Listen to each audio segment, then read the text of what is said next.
call the meeting of the Roseville City Council, July 22nd, 2024, to order.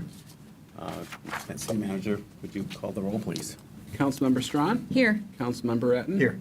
Councilmember Schroeder? Here. Acting Mayor Groff? Here. Mayor Rowe? He's absent tonight, so he let us know he could not make it. And at the left is our City Manager, Pat Trudgeon, and on my right is Rachel Tierney, our City Attorney. So the first item on the agenda is we've done the roll call. Thunder roll. The Pledge of Allegiance, if you're able and willing, stand up to say the pledge to the flag. Pledge allegiance to the flag of the United States of America and to the republic for which it stands, one nation, under God, indivisible, with liberty and justice for all.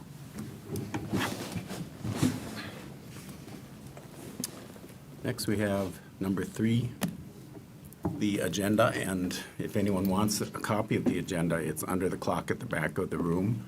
There's also the packet from tonight's meeting there, but leave that there because we only have one packet for people. So does anyone have any, do we have staff have any changes to the agenda?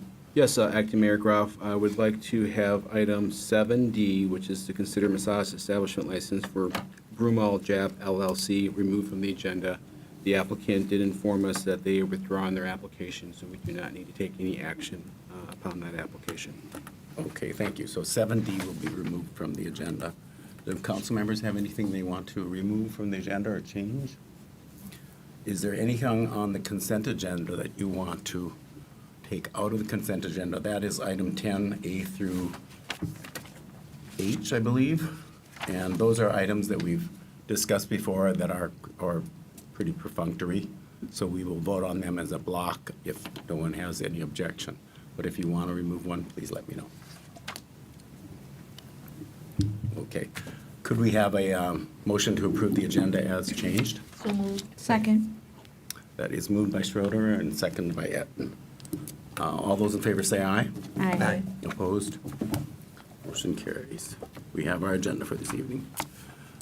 Number 4, we will have public comment.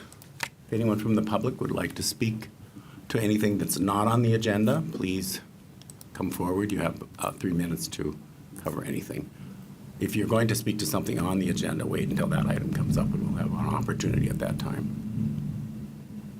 Seeing no one, we'll move ahead. Number 5, we have recognitions and donations.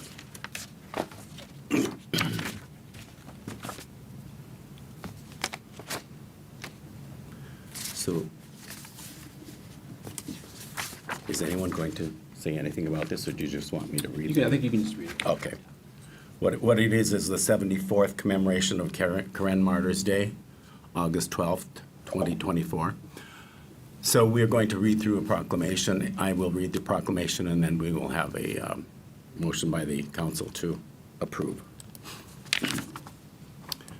Whereas the City of Roseville is committed to recognizing and honoring the contributions of all members of our communities, and whereas the Karen are indigenous people in the Southeast Asian countries of Thailand and Burma, now Myanmar, the Karen aided the British during World War II, and many Karen were killed in the effort. And whereas on August 12, 1950, Karen national leader Sa Ba U Gi, I hope I said that right, the founder and president of Karen National Union, KNU, was assassinated with 8 of his colleagues in Khalkharik, Karen State, Burma, by Burmese army. And whereas ever since then, August 12th is recognized as Karen National Martyrs Day. And whereas on Martyrs Day, Karen people all over the world commemorate and honor fallen leaders, soldiers, and civilians that have lost their lives in the struggle for freedom, democracy, and human rights. And whereas there are more than 20,000 Karen refugees who now call Minnesota home, making it the largest Karen community in the country. And whereas a growing number of Karen refugees make their home in Roseville and neighboring cities. Now therefore be it resolved that the City Council hereby declares August 12, 2024 to be Karen Martyrs Day in the City of Roseville, County of Ramsey, State of Minnesota, USA. So moved. Is there a second? Moved by Councilmember Strawn, seconded by Councilmember Schroeder. Is there any further discussion? All those in favor say aye. Aye. Opposed? It's unanimous.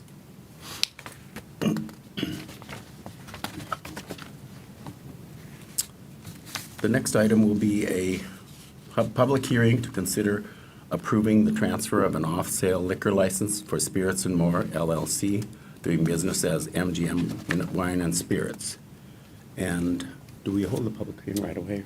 Yes, and I can introduce. You want to introduce that one? Okay. So as mentioned by Acting Mayor Groff, this is a public hearing to consider the approval of the transfer of an off-sale liquor license for Spirits and More, which is the new owner of the MGM Wine and Spirits on Larpenteur Avenue.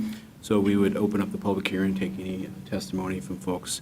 I would mention that we've done the background check, and they have passed all that and submitted all the appropriate materials for tonight. So after the public hearing is closed, a motion to approve the liquor license is in order. Thank you. Okay, we will now open the public hearing for public comment on the liquor license for MGM. Is there anyone who wishes to speak to that? Anyone who wants to speak to that item?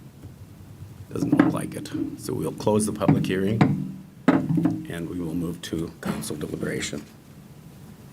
I move approval. Is there a second? Second. Moved by Jason Netton, council member.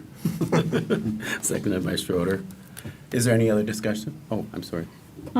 Councilman. City Manager Trudgeon, can you just affirm or deny whether or not they've had any violations in the last 3 years on their liquor license? I can't say with any certainty, Councilmember Strawn. I'm not recalling that they've had any in the last 3 years, but I would want to check the record to make absolutely sure. Just wanted to confirm that, given that it is partly the same owner, that that would travel with the new ownership as well. Okay. Yep. Thank you. Thank you for bringing that up. That's good clarification, thank you. Any further discussion? All those in favor of approving, say aye. Aye. Aye, opposed? Motion carries. Then we have Mr. England coming up. He's on his way. Consider a request to perform an abatement. Thank you, Acting Mayor Groff and members of council. As described, this is a request for the city council to perform an abatement of unlicensed and inoperable vehicles at 182 South McCarran's. As included in the packet are numerous pictures of the inoperable and unlicensed vehicles. I can display those pictures or go into more detail on those items if you wish. But staff did notify the property owner starting on July 12th that we would be conducting this hearing tonight, July 22nd. We've had a couple of contacts with the property owner, one on site and one here at City Hall. And they had also sent in numerous emails to the mayor and one today to me. Today they requested additional time. They have, per their email, they have made arrangements for off-site storage of the vehicles. They said that the storage facility won't be ready until August 1st, so they were asking for additional time. You may notice in your timeline that I provided tonight, there's, it's rather quick from the time that we received the complaint to the time that we posted it to the hearing scheduling. This property has had numerous years of same or similar. So that is why we went straight to council notification. This exact same case was scheduled to be brought before council March of 2020, but they did come into minimum compliance at the time. Certain things are different this time, especially with the plates. The registration stickers that are on the plates don't match the vehicles that they're on, so it's a lot of items that are going on that are different, just meant to really sway code enforcement staff from not citing the vehicles. But they are definitely inoperable, definitely unlicensed. We've confirmed that through all the records. There are also, on most days, at least 2 vehicles that are in the right-of-way on the grass, right up by South McCarran's. Our intention with those is not to cite them for that, but once we remove the vehicles, if approved, from the property, we would then relocate those vehicles that are on the unimproved surface to the driveway surface for their use. So the request is for the approval of the abatement by hiring a towing contractor to remove all of the unlicensed and inoperable vehicles. And then just I wanted to make council aware that they did request additional time to handle this themselves. I told them I could not grant that that was be up to the council. Councilmember Atten. Thank you, Mr. Englund. How many vehicles are we talking about here? At least 6 Okay. that are inoperable and unlicensed. And have we gone to asking them to try to start any of these vehicles? Or are we just dealing with registration plates and things like that so far? Registration plates, flat tires. Some of the vehicles, as was supplied in the council packet, are basically unavailable for use because there's no room in the vehicles. They're basically mobile storage containers at this point. Sam, if we could have the overhead camera. Thank you. So this is one of the vehicles here where in the front is numerous items. This is another vehicle. Hopefully you can see that, but there's no way anyone could physically get in to drive it. This is pretty common for what is on site for the 6 vehicles that they don't use on a regular basis. Okay, one more question. I noticed in the fines, there was a $350 administrative fine, but no fine for towing the vehicles. Is that because the towing company would end up charging the owners, or? That is correct. Yep, Okay. the city bears no cost for the removal of the vehicles. Okay, thank you. Any further questions?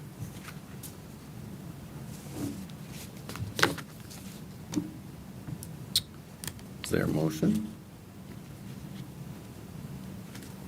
Motion, Councilmember Atten. I would move to, what is my motion? Direct community development staff to abate the public nuisance violation on 182 Southern Karen's Boulevard, but because it's pretty fast, even though it's been a thing for a long time, for August 2nd, Friday, August 2nd. Okay. So making a change here. I would second that. Any further? change. Yeah, so Councilmember Atten moved and Councilmember Schroeder seconded the motion with the change to August 2nd enforcement. Is there any further discussion on that? I just think that makes sense because you're right, it is a short timeline and at least we're giving them the chance. Yep. You know, if not, then it goes forward and the vehicles will be removed because I know Mr. England is very thorough and patient with these peoples that do these things, and they are notified, they've been notified, so I would support it. So all those in favor say aye. Aye. Opposed?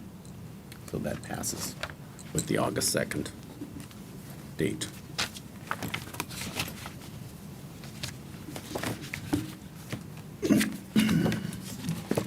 And you can stay in place as he is, because next we're considering a request for performing an abatement for unresolved violations at 1780 Centennial Drive.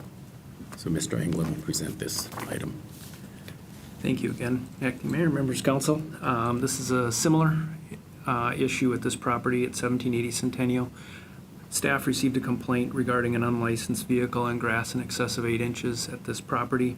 We notified the property owner on June 20th of both violations.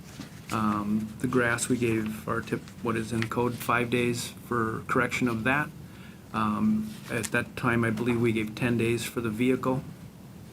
We did not receive any response from the property owner from the postings that we gave. We returned on June 26th. There was minor progress made to the grass. So at that point, we decided not to abate it, especially with the holiday approaching, July 4th holiday.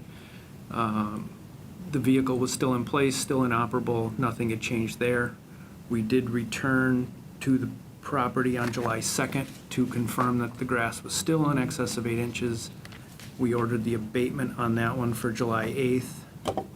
That was conducted, and it was, we just posted the invoice at the property last Friday.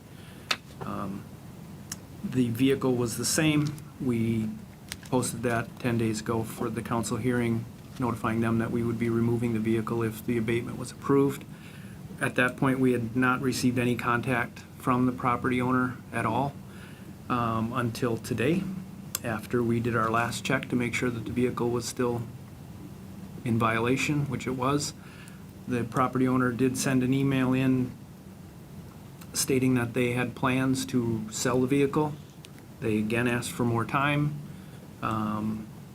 I went through different scenarios on which they could keep the vehicle there by moving it into the garage. He thought he could do that, but again, he would have to make it operable to move it into the garage, which he wasn't sure if he could do that soon. He thought by August 1st, he could get that done. I told him I would communicate that to the council and see if that would impact their decision as to whether or not they would delay enforcement of the abatement if approved. And the request before you is to authorize staff to abate the inoperable vehicle at 1780 Centennial by contacting a towing contractor to remove the vehicle. Thank you, Mr. England. There, comments, thoughts? Councilmember Hatton. Mr. England, was this property a property that you've had to visit for other violations in the past? This is the first one in several years. I believe the last time we were at this property was 2013. This is a twin home property. I did speak with the neighboring property owner to find out that they were the result of the attempt at cutting part of the grass. They were trying to help out and be a good neighbor until their mower broke due to the excessive grass that was on site. So, but Councilmember Strawn. Has the grass abatement been taken care of at this point? it is. It was done on July 8th, and we've invoiced the property owner for that. He didn't state whether he was going to pay the invoice or if we'd be moving towards certification of taxes at some point. But Okay. if it's not paid within 30 days, we will move forward with that certification. Is there anyone else? Otherwise, I should open for public comment. If there's someone from the public who wants to speak to this issue abatement, please come up forward. You need to sit at the table and we have a microphone, speak to the microphone, put your name down. I don't see anyone doing that, so. Mayor. Councilmember Hatton. One more question. The part of the city code you references vehicles must be owned by a person who is a legal resident of that property. Is this to suggest that this car does not actually belong to someone at this property? He stated today, when I spoke to him over the phone, that this vehicle belonged to him. But I don't know that if he does or not. I did run the plates, and it does come back to that address. Oh, okay. All right. Anything else? Is there a motion? Councilmember Strawn. I'll make a motion to abate the nuisance property at 1780 Centennial on August 2nd, as indicated, set precedent in order, given that this has been a short timeline, but to make sure they understand that this needs to occur. So the motion would be for the abatement to go through on August 2nd. Correct. Be enforced. Is there a second? I'll second it. Seconded by Councilmember Schroeder. Any further discussion?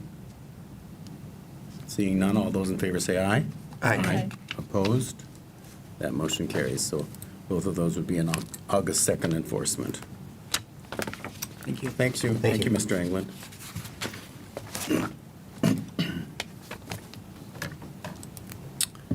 And we are not doing item D. So that was removed from the agenda. Public Works, Environment, and Transportation Commission joint meeting with the City Council and Chair Brian Fisek. Take a minute to get them seated. Yep. We'll just take a minute because there are members of the commission that will be There's a few. coming up. Good, yes. Appreciate you all being here.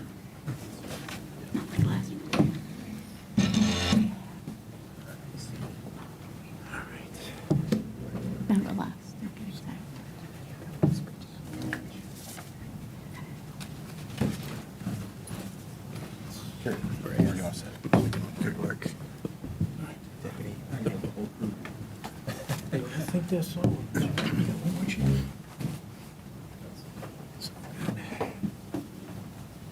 Allison. We have her on this side. Yeah.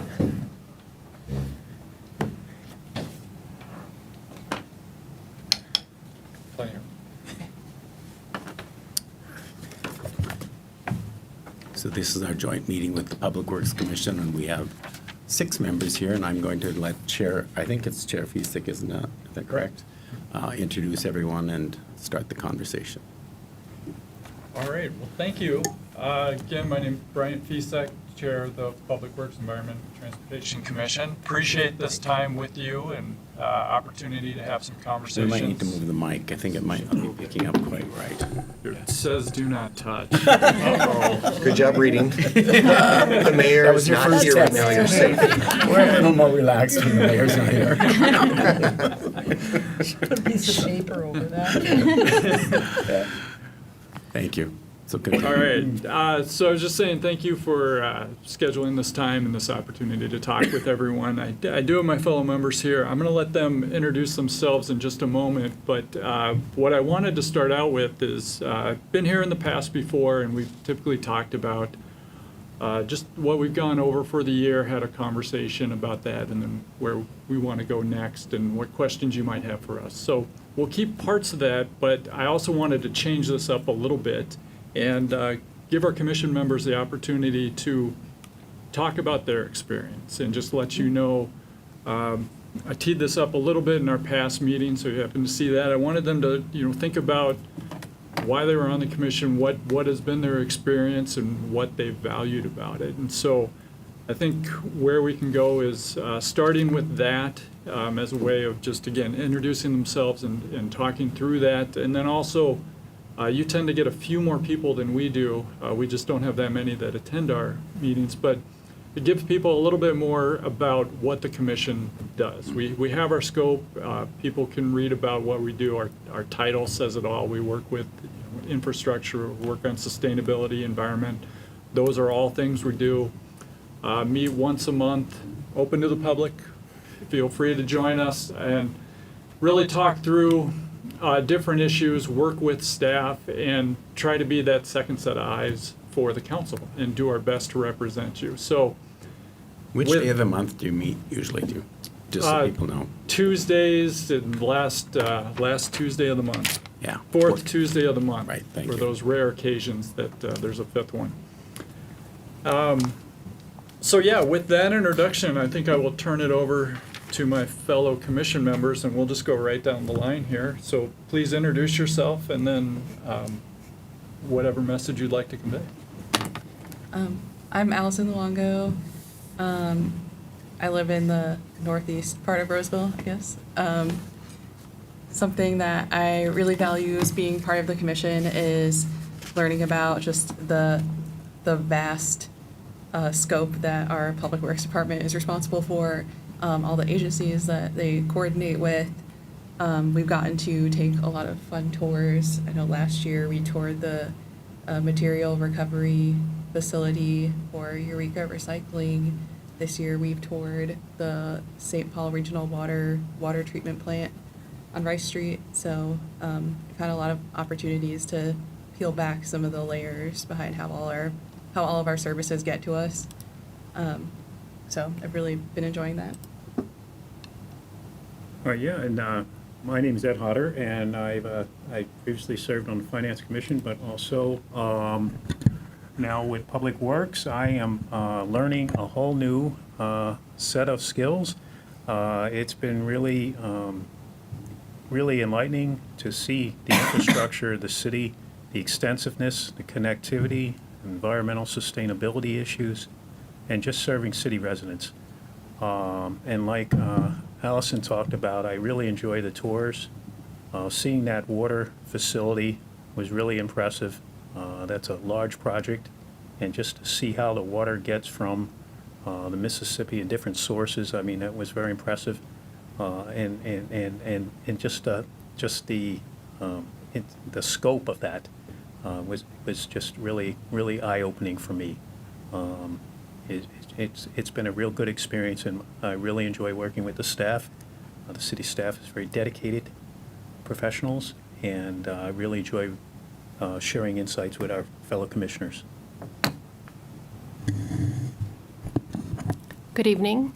I'm Sarah Rudolph. I live at what I consider the four corners of Roseville. Maybe it's not Roseville. The four corners being Falcon Heights, Lauderdale, St. Paul, and Roseville. I've been in Roseville for 3 years, and I'm a transplant from St. Paul, so it's been really meaningful to be part of this commission because it's a way that I can really plug into my community and also hopefully contribute as well.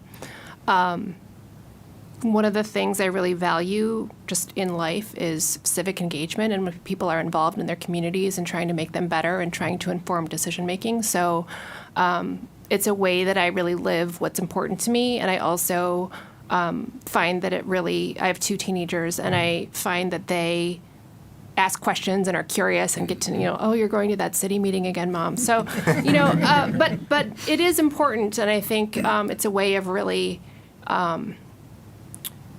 showing that you're involved in something that's meaningful and that actually has an impact on your own life.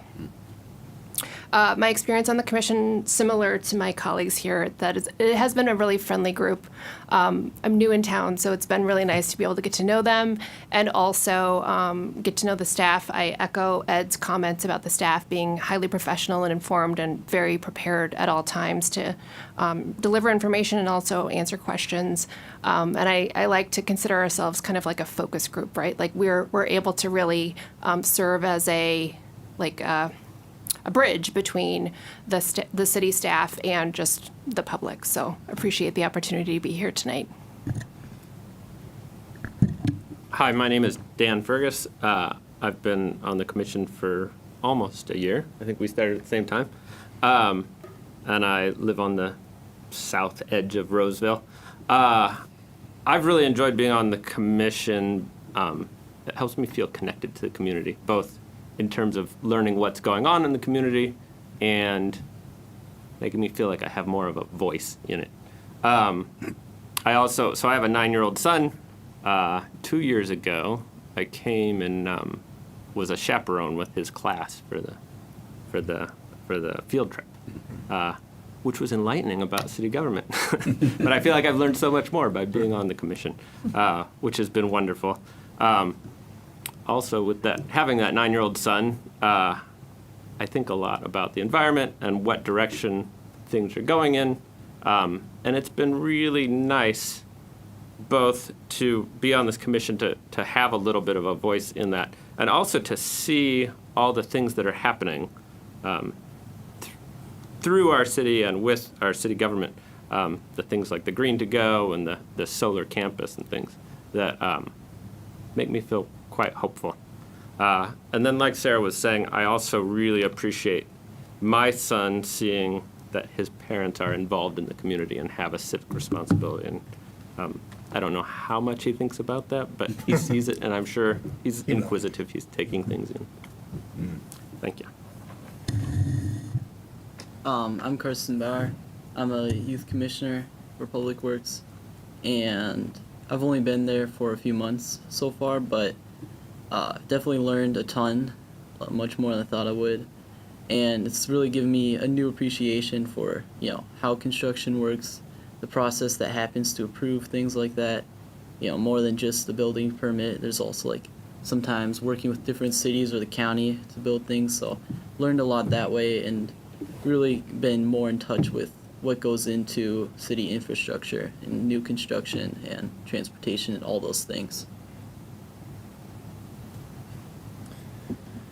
We have another member who she's not able to join us, but she did write a couple notes that I can just read. She appreciates having a seat at the table, being able to partner with city staff to dig into important topics and help determine solutions, next steps. And she feels like she gets to look behind the curtain a bit more, learning more about the day-to-day operations and challenges of running a city. So I think. Wait, could you tell us her name so everybody Oh, I'm else sorry, knows? Des Mueller. Thank you. So,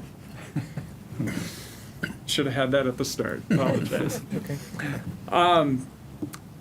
What I appreciated with this exercise was just how much our comments were similar across the board, of just valuing that input, valuing being part of the community, and then for myself, I'll add on to that, being able to go back and talk to my neighbors about things that are going on, and feeling a little bit like in the know, like, oh yeah, I know what's happening over there, and having that information, but just being that source of knowledge that can spread that out, and then also even for some of the stuff we've worked on, like the bike plan that we started working on, being able to go back into my area, my neighbors, and talk to them about it and say, go to this website, participate, and try to drum up, I'll call it drum up support for, but drum up interest in, and get that wider view. So I think I will end on that note. I appreciate everyone thinking about that and providing their comments, and I'll pause if there's any questions or comments on that from the council before we move on to the next part. Councilmember At. I just feel like talking tonight. Hey, I love what you said. We're going to make a commercial out of this, so I Yes. hope you guys signed off your rights. It's fantastic. I have a question. I think I maybe asked this last year, but did you guys pick the pictures on your name tags? Because I like Sarah. She's got puppies. Yeah, she's gonna be, that's I staff. don't know. Carson's cleaning up the streets. He's keeping you guys. Anyway, I didn't know if there was something in that. I wondered too. Thanks. No, we did want to update our name tags. I forgot what we had on them before, but they were pretty boring. I think what you have right there, a pretty dim truck.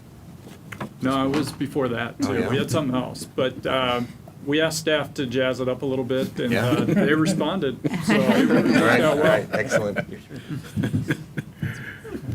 Maybe we should do that. All you had to do was ask. Yeah, it's, See, we're learning something from you. All right, There I'm you taking go. notes, I'm taking notes. Yeah, my vote. Anyone else have a comment or thoughts? Or Councilmember Schroeder.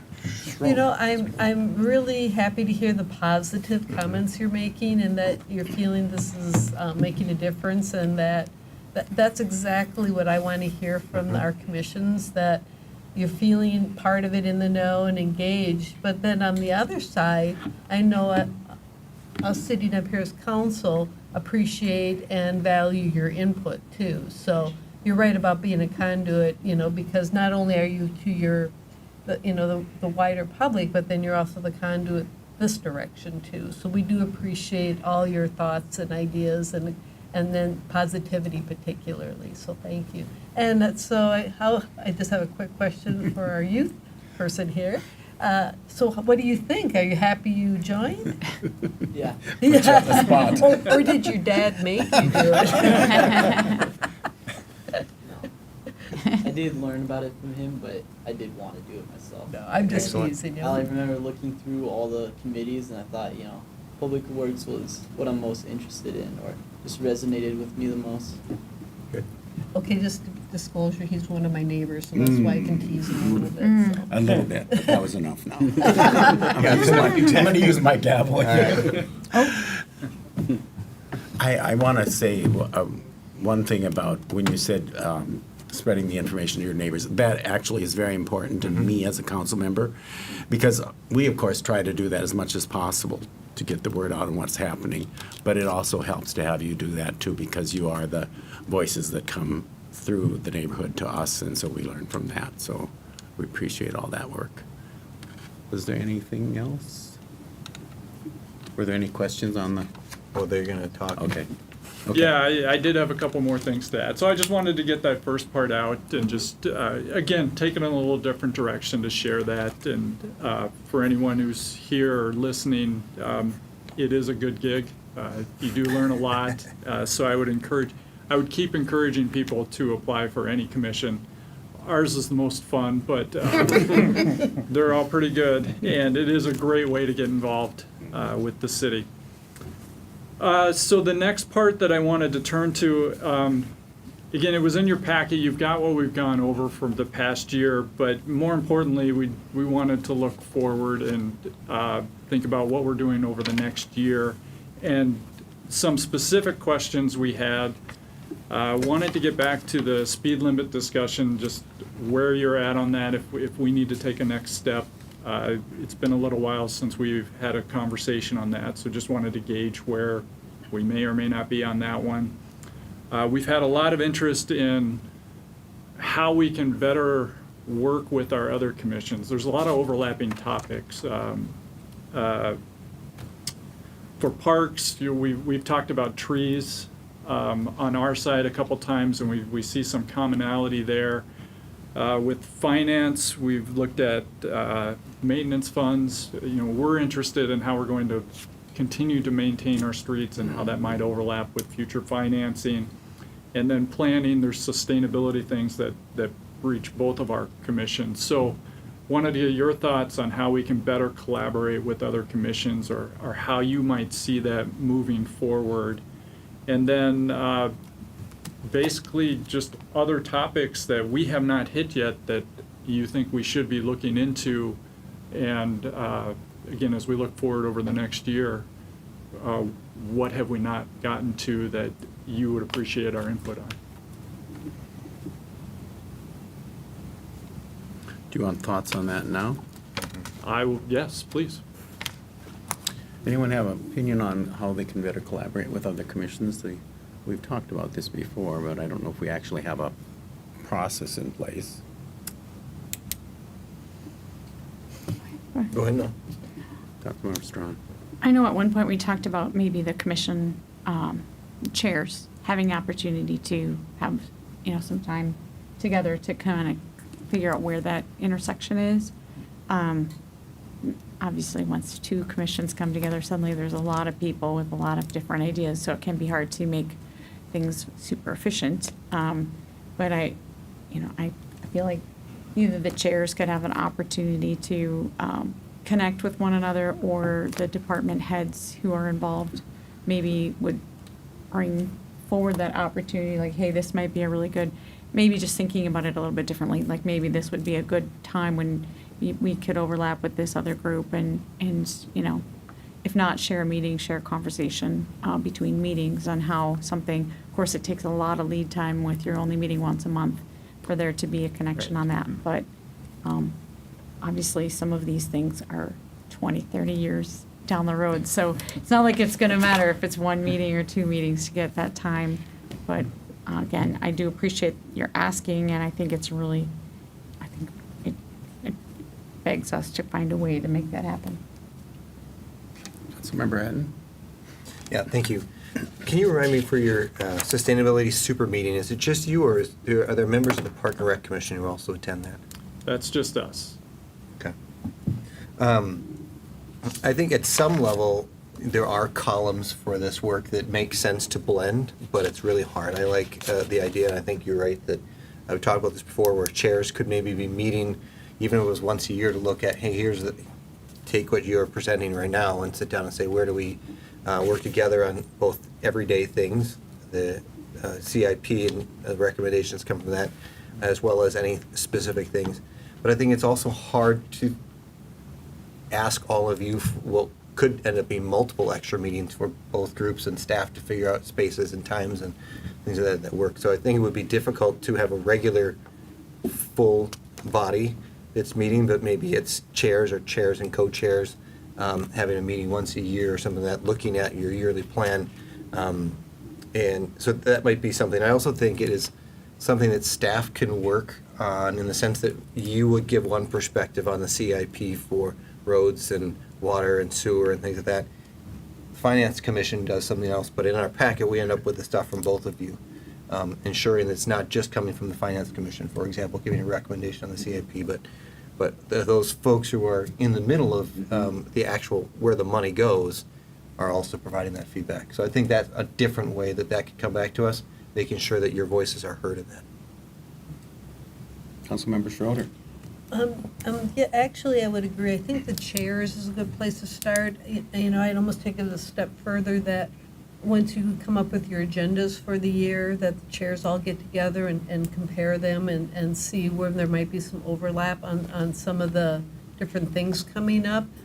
And I also think it wouldn't, that you could also do subcommittees. If there was something, if you didn't want both groups to get together, maybe depending on how many there are, you could get two from one commission and then two from another if there's something joint to work on. So, but I think the chairs are a good place to start.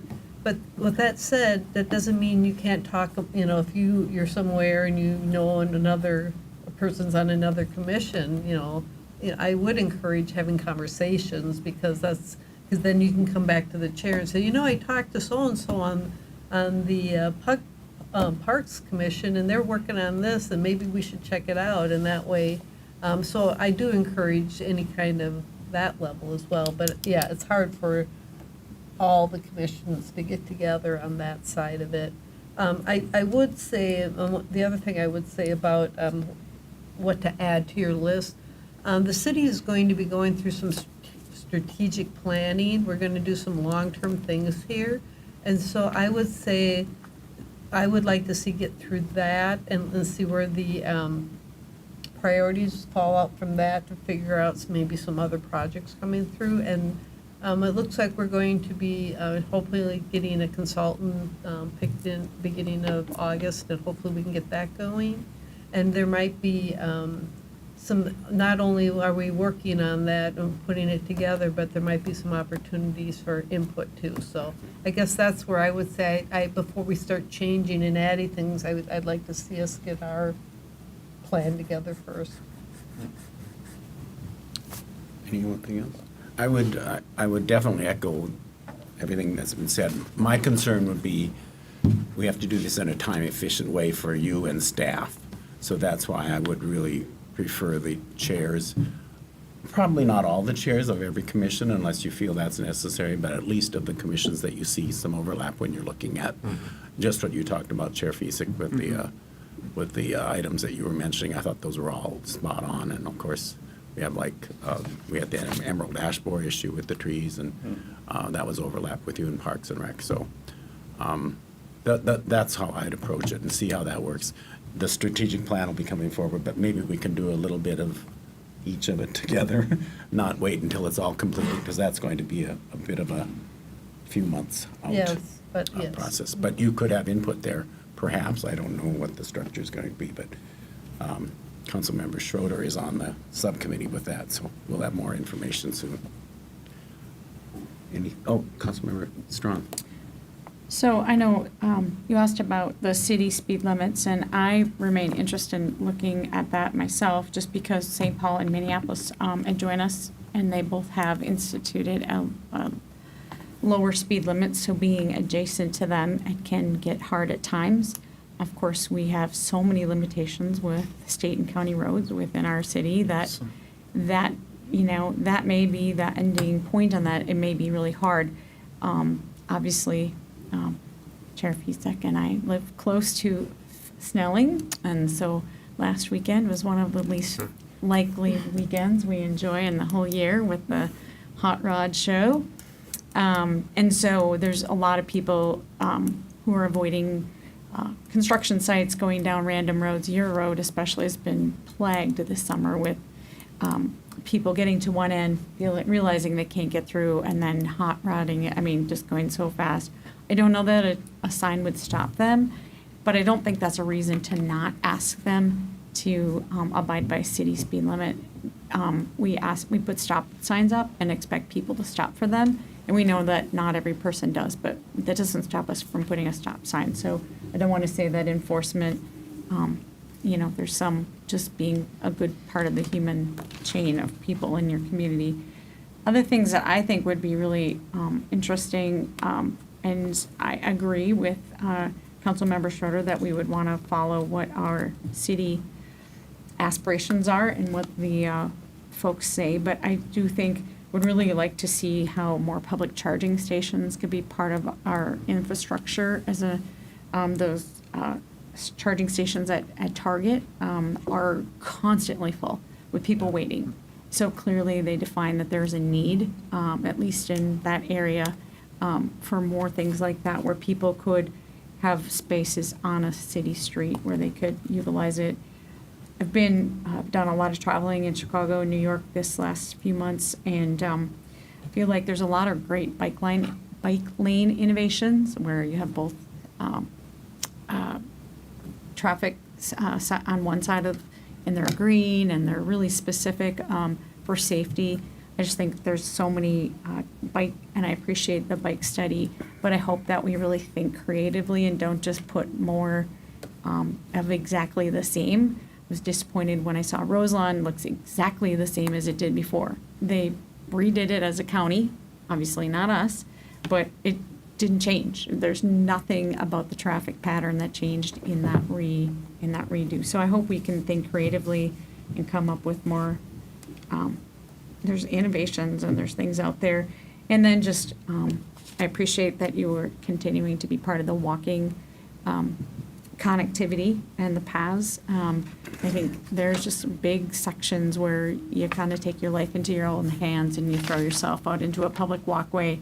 And I've appreciated that more of those are getting filled in as time goes on, but there are still others that have never been identified, and just knowing, you just need to ask somebody who's in a wheelchair or someone who has a double stroller and a dog, where those are absent and how they feel, where they feel particularly vulnerable, and just trying to find ways that all different abilities and different folks in different phases of their life can feel comfortable on our streets, whether it's whatever mode of transportation. And of course, we have our ongoing concerns about public transit.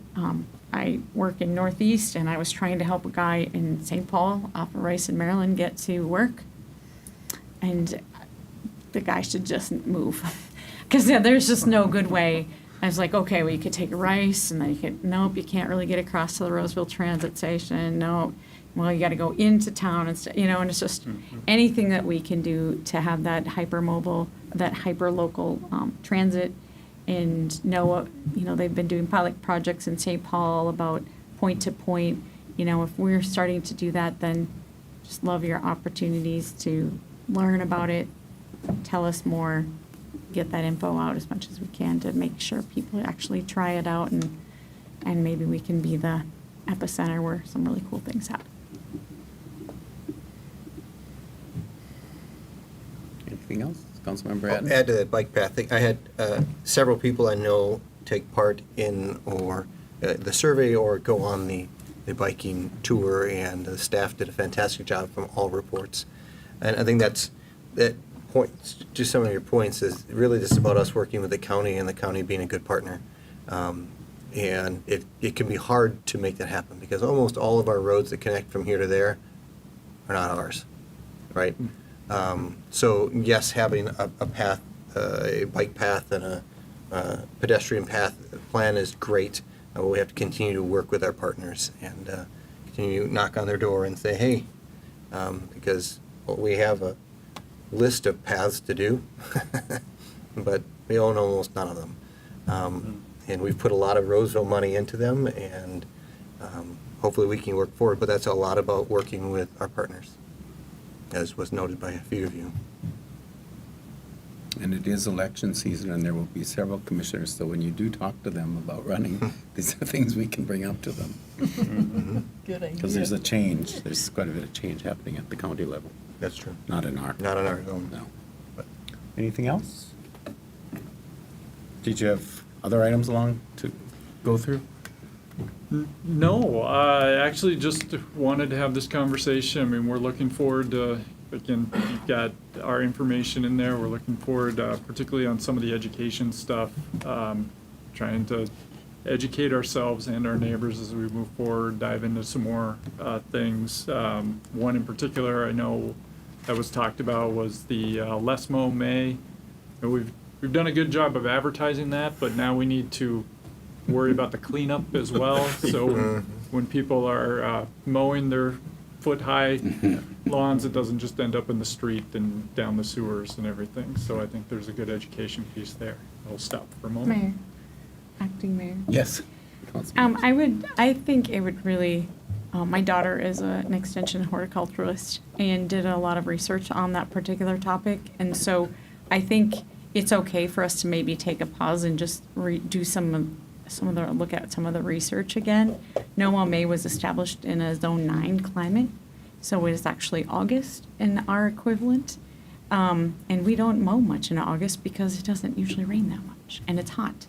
So just being aware that, of how that connects to Minnesota climate, and also whenever you're taking more than a third of a plant off, you're actually endangering the plant. And so maybe, maybe we look at it and say, maybe that isn't the best science at this point, or we need to look at it a little differently. So I just encourage you to, there's been a lot more research and white papers that have come out in the last few years. So I would just encourage us to make sure we not just keep doing it because we did it once, but actually make sure that it is actually the best for the environment and for our folks. It serves the purpose we want it to. Indeed. Yep.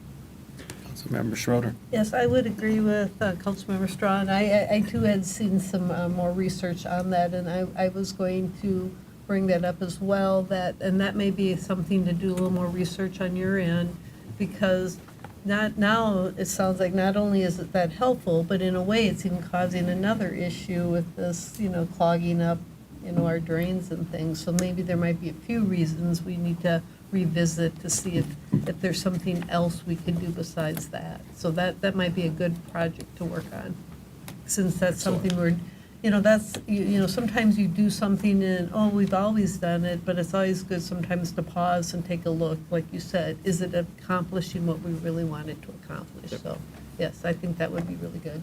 And bring that information back, and we can revisit the subject and Yep. tweak the ordinance or tweak the policy, because that's what this exchange of information is about.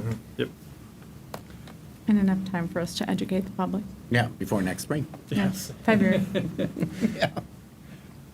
I will turn back to my other commission members. Is there anything else that you would like to ask, or anything else important you want to share at this time?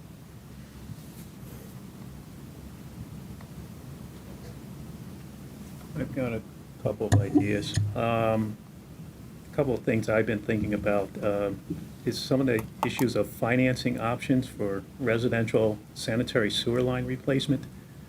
Some of my neighbors have had to replace their sewer lines, and it is a significant cost. And it may be some opportunities when the city does camera work for some of these sewer lines, that there might be some type of collaboration where they can possibly inspect those lines also for residential customers to look at their lines, and maybe some options for financing that would make it a little easier for those folks to get that done.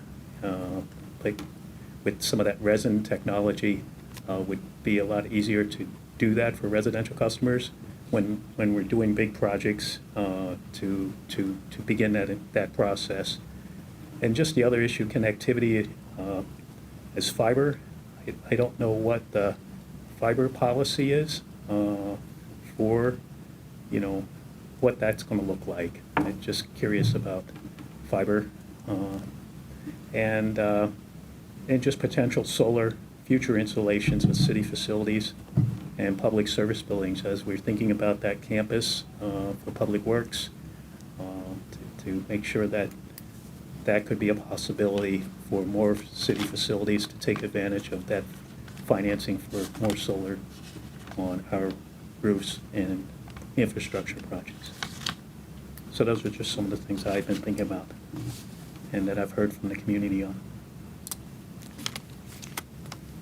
Any thoughts? I think the person I would call to find out is in the back of the room, who you see once a month.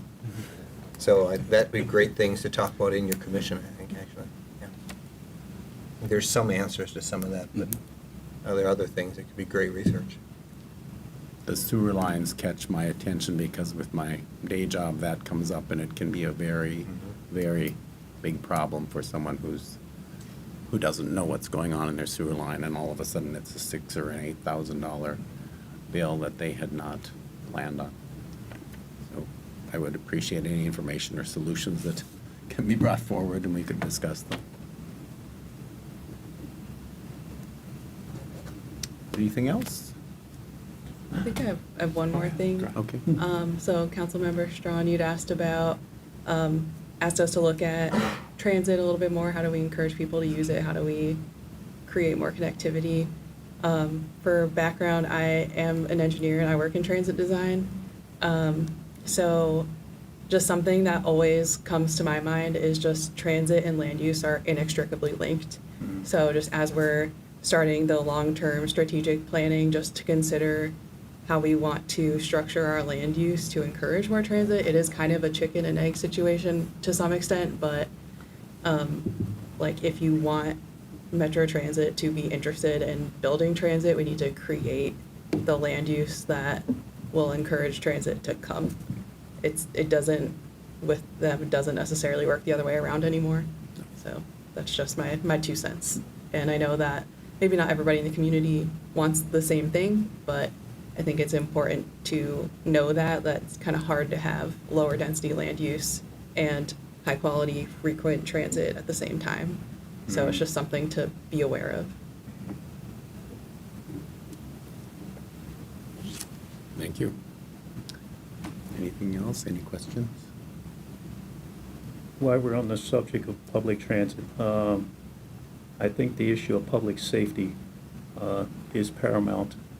I've been taking light rail and the Shuttle 83 back to my office again because my son has the minivan up in UMD. Dad's back on public transit, and I hadn't been back on there since COVID times. So it was awakening for me. The 83, the shuttle going into light rail was fine. I didn't have any issues. There was no drama. But once we got on that train, that's when the fun began. There was more. I've ridden New York City subways for 5 years, and I've never seen any behavior like I've seen on that train. It was like Animal House. The music was loud, the smoking was nonstop, and the harassment was unbelievable.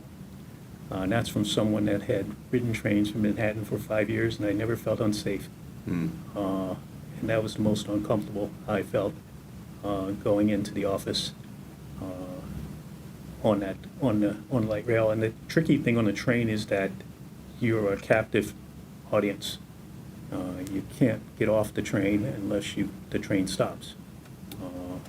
And there are no monitors. There were no officers that are on those trains. So public transportation is something, safety will have to be addressed also, so that people will want to take transit and feel safe. I wouldn't want my daughter or my son to have that experience. So that was just my 2 cents on that issue of transit. And that's something to talk to definitely the Met Council about. As you know, we should all be doing that. But it's good to have, I know it wasn't a pleasant experience, but it's to have a story to illustrate it is always much better than just saying a general idea. So that's helpful for you to have expressed that for us.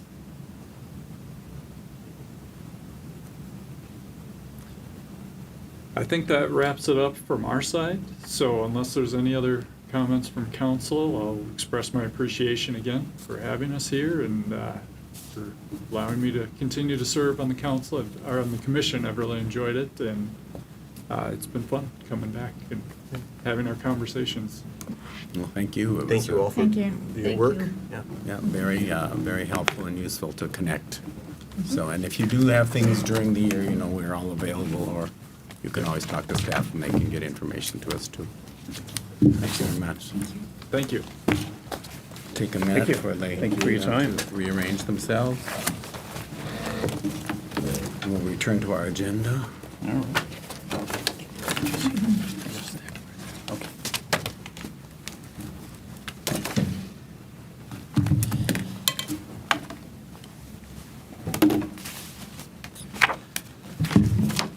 We're going to have Public Works. No. Sounds good.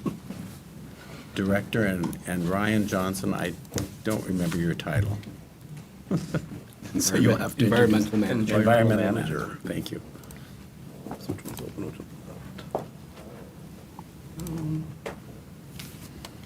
And we will be first discussing the recycling cart request for quote response. All All right, Acting Mayor Groff, council members, thanks for the opportunity. Yeah, tonight we're going to talk about the recycling cart RFQ responses. First couple slides are just kind of show and tell. This is what we talked about last time. This is what we are asking for. Again, looking at what we are actually going to have like on the side of the carts. And if you have Roseville on white, you just get a rose that shows up as option 2. But it does say Roseville there too. So with all that, we did have a good response to it. We emailed out 5 contractors right away. We got 6 responses, and this is what showed up for us. So this is what we were asking for. We wanted manufacturers send us their carts, show us what we would get with the money, and try to make it as close as we possibly wanted. And some of them were very close. They got everything on there that we wanted.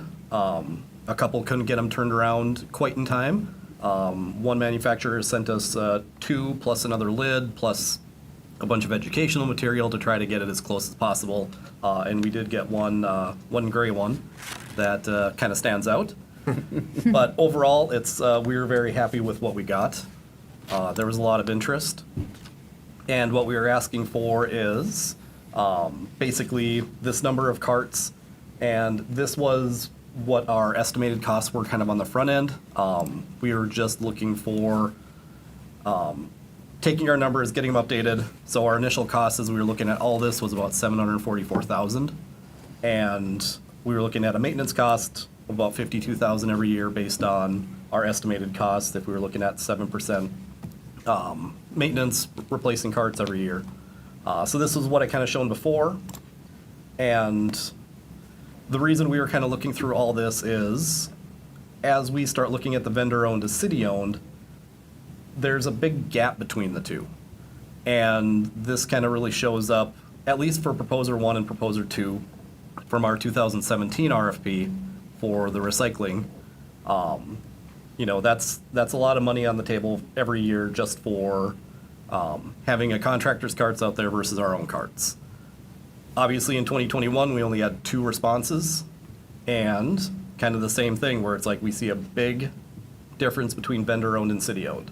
In talking to all the contractors, one of the big pushes that they had was it's very hard for them to be competitive once we start looking at them having to do an entire rollout process, which, you know, you'll see in a minute is it's $60,000 at least just to roll out the carts. So if they have to buy additional carts, roll them all out into the city, that's a lot of cost, which makes it a lot more difficult to become competitive within the city.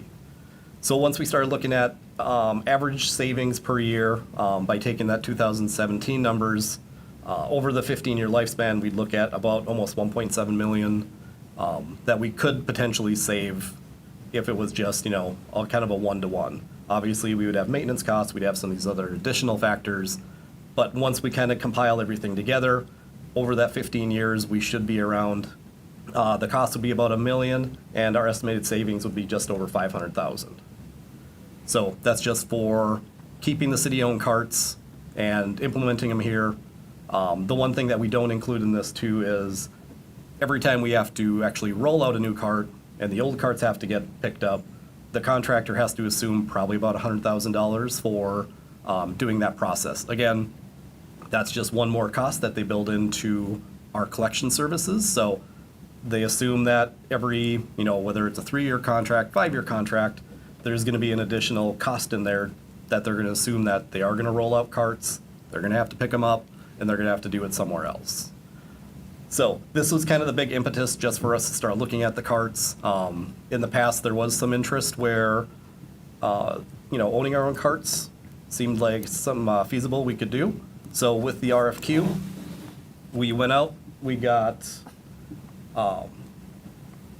these as the results, and wow, when this gets formatted up there, it looks kind of awful. Yeah, it does. So I apologize for all the detail that you see on the screen. I thought it printed out better, didn't it? Yeah. All right, so this is kind of the very ugly slide then. And the much cleaned up version is this one. So what we ended up doing is we ended up taking the costs that were on that previous slide, which again, I apologize for because that was kind of muddled. But the total cost is shown on here. And we had a pretty tight range between 588,000, all the way up to 732, which the 732,000 was actually kind of a base plus model. It was in, the cart world, apparently it's the Cadillac of carts. And this was kind of the newer model, the newer materials, lighter weight, and, just trying to, this is the more advanced cart from the manufacturing side. And what we ended up doing is we took that cost, we went through our best value process. With the best value process, we based it on what we used for our recycling contract and a recycling RFP, where we were looking at, project capability, we were looking at company profile, and we were trying to basically look at these apples to apples, where we're reading all these proposals. We want to look through every component and say, how do these compare to each other? How do they compare to like what Roseville wants? How does it compare to like what Roseville is asking for? So we did try to get all the way down to, it's like the sample carts that I showed, in the third slide. It's like if the company went through and actually looked at it and gave us exactly what we want, they get more points. So we tried to include all those factors into our best value scoring. And this is how this one looks much nicer, thankfully. This is what every scoring looked like. There were 6 scores, basically we had a couple interns, we had professional staff reviewing them. Again, all trying to look at it from the same lens or as close as we could get it. And this is how the ranking broke out, where with the best value, the Toter EVR2 was our top choice. Followed by the Toter Universal, and then the third was the Schaefer. And again, Schaefer had a primary submittal and then an alternate, and the alternate was kind of the more advanced cart from their side of things. And as we kind of look at just the cost of the carts, as we look through it, the cheapest or, the least costly is the Otto, which was just their black cart, which is exactly what we asked for. Black cart, blue lid, similar to what we have now at 535,000. And then within each of these responses, we also asked, what would it cost them to roll out the carts? Obviously, staff doesn't really have the capability of rolling out 12,000 carts citywide. So this would be another service that we'd have added on to the cart purchase. Is we'd purchase the carts, they would roll it out with their own crews, their spin-offs, their consultings, their subcontractors, things like that. So once we look at the overall cost ranking, again, with everything said and done, the Otto was the cheapest, followed by IPL. IPL was the gray one, and that one's, they didn't obviously get a lot of points with some of the other things with their best value score. And then again, the Schaefer primary one was third. But then again, we based it all on best value. So we were looking at the Toter EVR2, which scored the best from all the way from the company profile all the way down to even the durability testing, where we had staff test the durability in several different ways, from backing into them, knocking them over. We're trying to simulate, what a cart sees from a snowplow in the winter, and really wanted to test all that to see what we had. So, which the durability testing actually did provide some information. So it was a very handy test to do. And it was fun.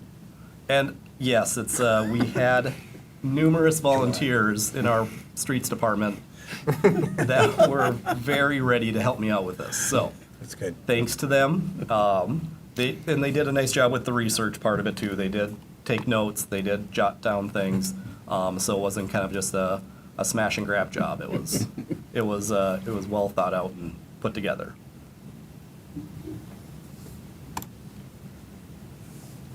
With this, we were looking at just the overall budget, and we did run this through our finance director, and she did confirm that by the end of this year, we'll have about almost 370,000 at year end, The big change that we were talking about in the past is up until, a couple months ago, Ramsey County, we were talking to them, and it was always, it's 50%, it's 50%. And then finally, when we got down to, this is our cost, it was $100,000 that they can now do. So it was a policy change on their side where the last time they provided 50% was to Shoreview in like 2018. So it's, 6 years past. It's unfortunate. We still would get $100,000 if we go down this avenue. And we would basically get reimbursed that after paying all of the upfront costs. Any of the money that we don't have available right on the front end, we would look at using out of the sanitary sewer fund and just pay that back over a couple years as it kind of works out. And as kind of a reminder, it's like we do have basically our planned surplus within the environmental fund that we were using to kind of build up for this type of a purchase. So that's how we got most of the money in there. We have coming under budget on the environmental fund with just recycling services over the past couple of years. So that's also kind of been raising that fund balance a little bit. So just to comment, I actually think that slide is incorrect. What is in the packet is the correct number. So the environmental fund balance currently has a fund balance of 444,000 and change. So that slide is like updated. I know we confirmed that before we. Yes, I That was thought. the last thing we added. So just Yeah. want to clarify that the current fund balance is 444,000. Okay. So higher than what's on the slide on the screen. The expected at end of year 2024 balance, you mean? Yeah, this should be the balance because this should go slowly up because we're collecting. Okay. So. Okay. All right. Thank you for that. Otherwise, this was our tentative schedule for all this. And even though this ended up getting postponed a couple meetings, we actually ended up being on time at this point. So that worked out actually quite well. So if this is something that the council wants to move forward with, we're right in schedule with where we wanted to be. We did want to get this on the front end, just as we know we are going to talk about the recycling RFP next. And then at that point, we would know, are we going to basically be able to take out the contractor-owned carts, because we know we're going to do city carts, which takes out multiple iterations of just scoring within the overall contract. And again, it hopefully gives us a little bit more of a competitive edge, trying to get some more quotes, trying to keep the recycling services costs as low as possible, because we end up spending, right now, just about $1 million a year on services. So we can hopefully keep that as low as possible going forward. So with that, the last questions is pending, council approval. We would look to authorize staff to negotiate on the selected manufacturer, the best value, highest score, which is the Toter EVR2 at $644,023. And then also, if that gets authorized, what stamping you'd like on the side. So with that, that brings to the end. So I would look for any questions, comments, thoughts going Questions forward. from council? Councilmember Schroeder? Yes, thank you for that. And actually, I know I had some thoughts going back and forth to clarify a few things here.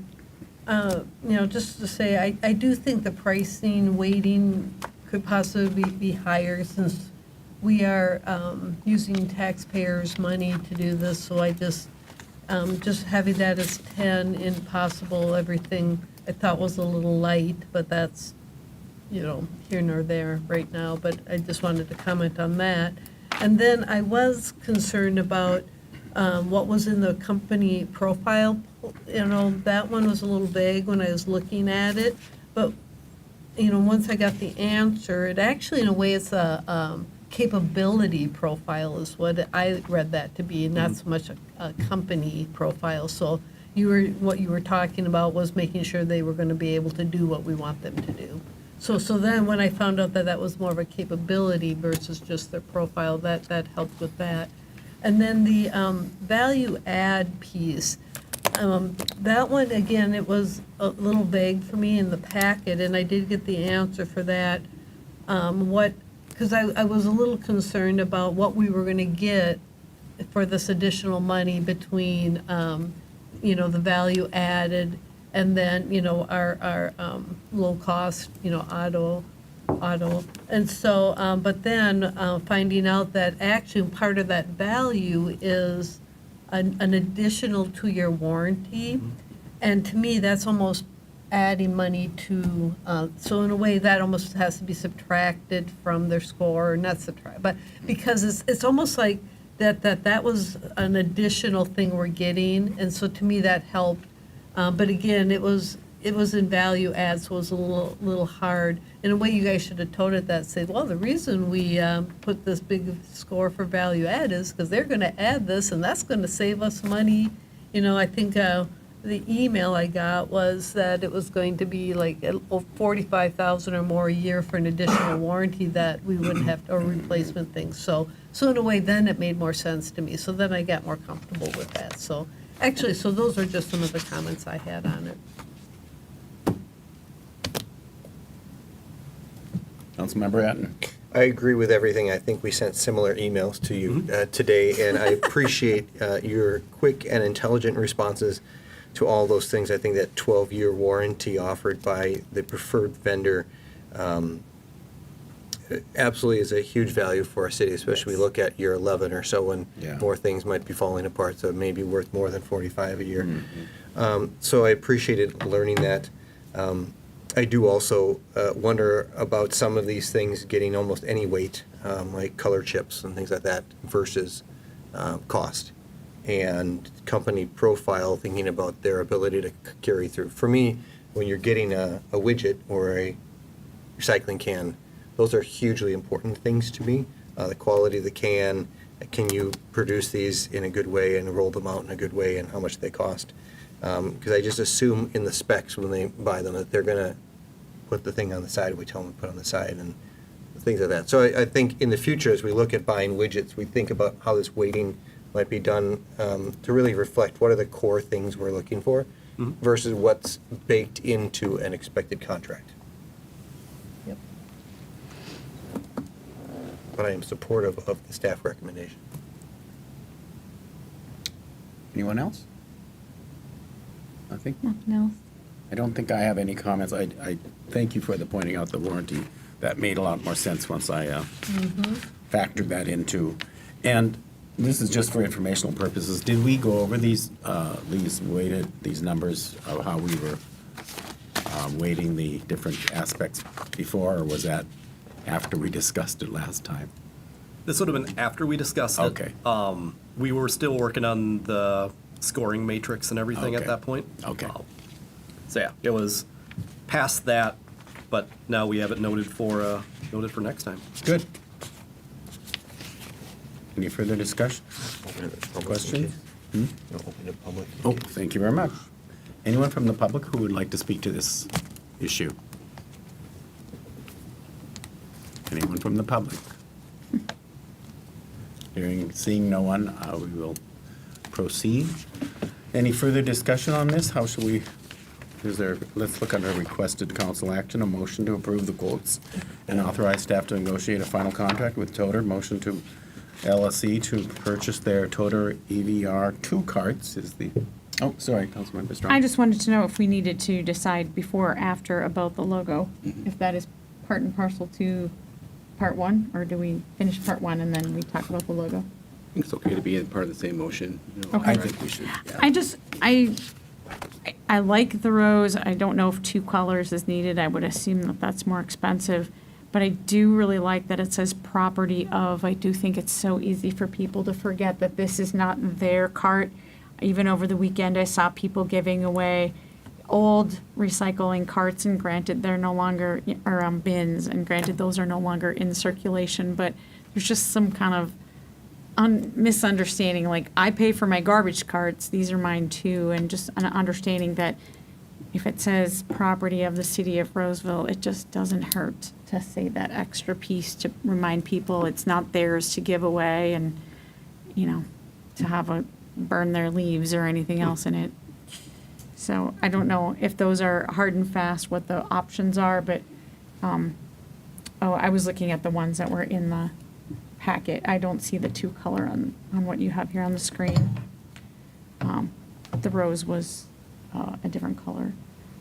So I don't know. I just noticed even saying City of Little Falls on the example seems a little bit more helpful. There's somehow it's more implied that it's not your personal item. So I don't know if there's any way to incorporate the two of them together. We can always incorporate pretty much whatever you want into this. It ended up being, these were kind of the easy examples, at least that they were all different, and you could look at them. Okay. And if there's anything that you want to see, that's even something that we can work with the contractor going forward, where, if we get authorization tonight, we can always bring this back a couple different options later, or, anything going forward. It's like, as long as we can work with the contractor, the manufacturer, to get them ordered so they know, then the actual stamp we'd have to have another meeting of me coming up here talking about stamps, I guess, but. Councilmember Atten. The cart that is in this picture, obviously it's from Little Falls based on the side, but there's also something on the front. Would that be an additional cost? Everything's already in there. On my very, very muddled slide, Okay. everything is basically part and parcel on that, where every number, every detail is shown on that, where basically stamping is a number, the lid is, education on the top is another number. So no, it's just like, this is basically our spec'd out cart. It just happens to be located in the city of Little Falls right now. So the little tiny logo on the front could say property of City of Roseville, and the side could have a rose on the side? We could look at doing something like that. If that's part of the bid cost. For me, that would be just fine. Kind of like the rose logo and sticking with that for our things as brand identity. Sure. I think the key is, kind of as mentioned before, if we add color, that'll increase the cost. So as long as we keep it white, it's pretty much a stamp, more or less. Yeah, right. So it looks like the City of Little Falls there, in the sense it's just a white rose logo, as we see up there, yeah. But then the front would have white property of City of Roseville. If that's within the scope that they bid, then it kind of addresses that concern. But I really like the rose logo in the sense that it's on everything we try to do. Yeah. Councilmember Schroeder. Yes, I do like the rose logo too. It's kind of part of our identity for Roseville. And I don't like the idea of using color as well either. I think the white would just be great. And actually, I think white shows up better on there than a color anyways. And yeah, and if we can put the property of the city of Roseville on the front, and then, put this on there, but yeah, I definitely would like to see option 2 on there for sure. Anything else? Is there a motion? I will move approval to the quotes for these. I can't even talk. Motion to approve the quotes and authorize staff to negotiate a final contract with Toter LLC to purchase their Toter EVR 2 carts. Second. Okay, moved by Councilmember Etten, seconded by Councilmember Strawn. And yes, that is the Toter EVR 2 carts. So that was in the packet, and you have the pricing there. So is there any further discussion? All those in favor say aye. Aye. Aye. Opposed? So we can go forward with that. So next, we can move to the next section now that we've covered that part of it. And that will also be Public Works Director Jesse Frehammer, and I assume that Ryan will be presenting again. And that will be the 2024 recycling request for proposal. So this is actually going to be the contract and the details of what we're talking about. So I'll let you take over. Acting Mayor, Council, again, thank you. Thanks for the previous discussion too. So, I am pretty sure we did this 2 years ago now, 18 months. It felt like yesterday to me, so I'll go through this first part pretty quick. Again, this is all just kind of our existing contract information. Everything from our service level to the contractor owns the carts, and it's like just recycling in our parks.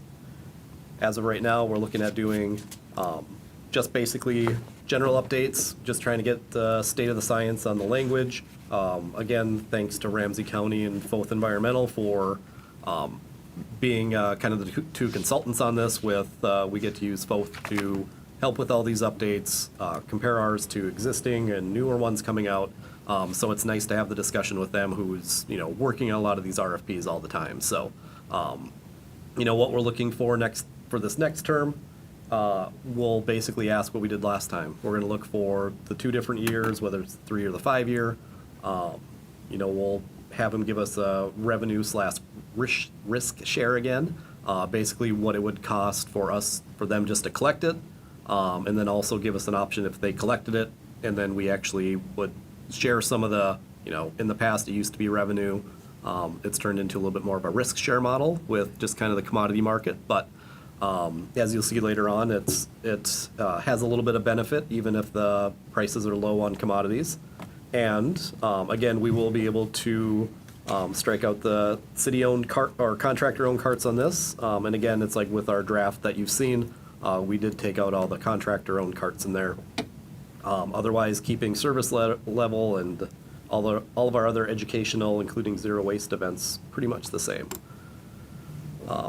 Again, kind of the base proposal.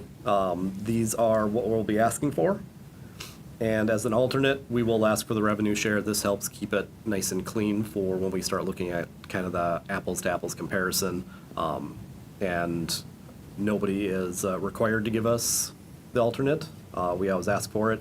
But if they decide that they just don't want to do revenue share, then they can go with that. One part that did get changed recently, and this will actually get updated this week, is we got some more comments late, and I couldn't get this all cleaned up in time just with the equity and inclusion section. I do have a little bit more work to do on that, and I know Foth is updating our information already too, just trying to get it more in line with some of the recent changes and everything. So equity inclusion, it's still going to be a big chapter, kind of leading off the RFP as we do value it, but we will look at making some updates, just making sure it matches currently what Roseville is working towards. Again, community values, it ends up getting an entire section, like even within our respondent survey.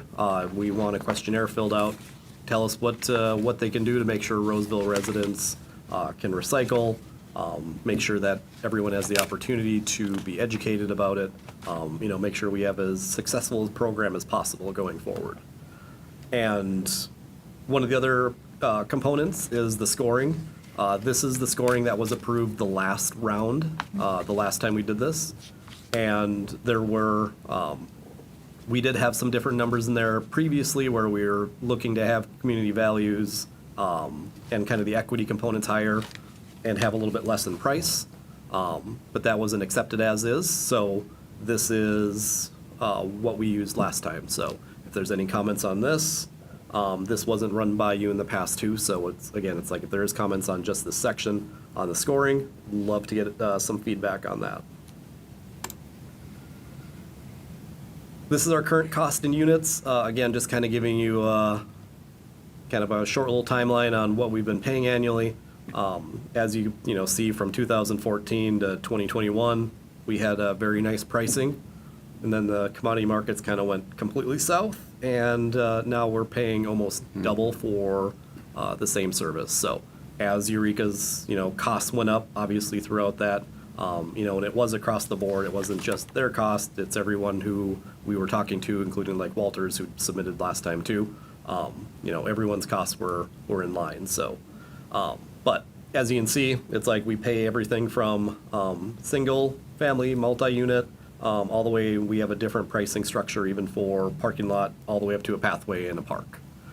So these, again, are some things that we'll ask for going forward as we want to continue being able to recycle on our streets for our residents, and then also within our city parks. This was our revenue share example. Basically, what it comes down to is every ton of material that's collected goes through the recycling facility, recovery facility, and whatever value that has, the contractor would take 20% off the top, and then we would look at what the remaining 80% does. Historically, it's like that additional 80% would actually give us additional money, which you'll see in the next slide.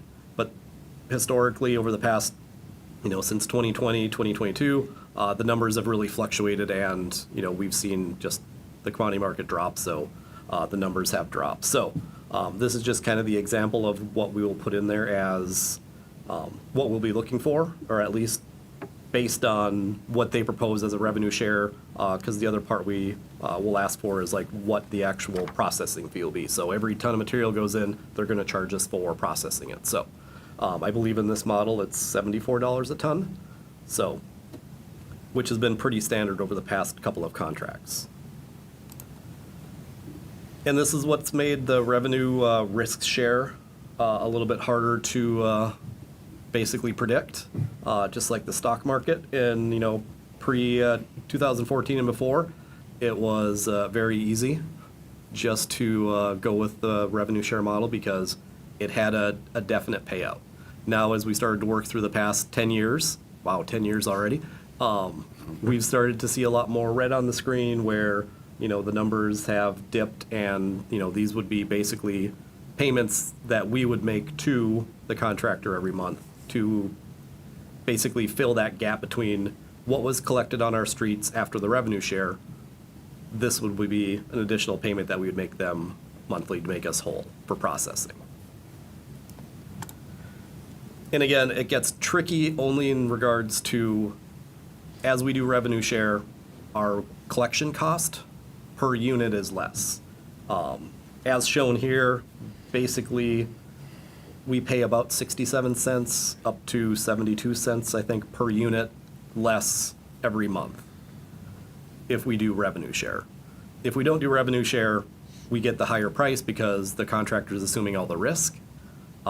So if we looked at the last time we did this, if we did the potential service charge with the revenue share, once we do our monthly payments, once we do any kind of back payment for actually, the revenue that didn't cover our actual processing, we would be about $287,000 ahead than we were this time a few years ago. So the actual 69 cents per cart per tip every month adds about $11,000, almost $12,000 a month. So for revenue share to not make any sense, we'd have to have an additional revenue share cost of, $13,000 for us to actually, in the end, lose money. So, which is a little bit weird to think about, that we would still be paying less even if we're paying in.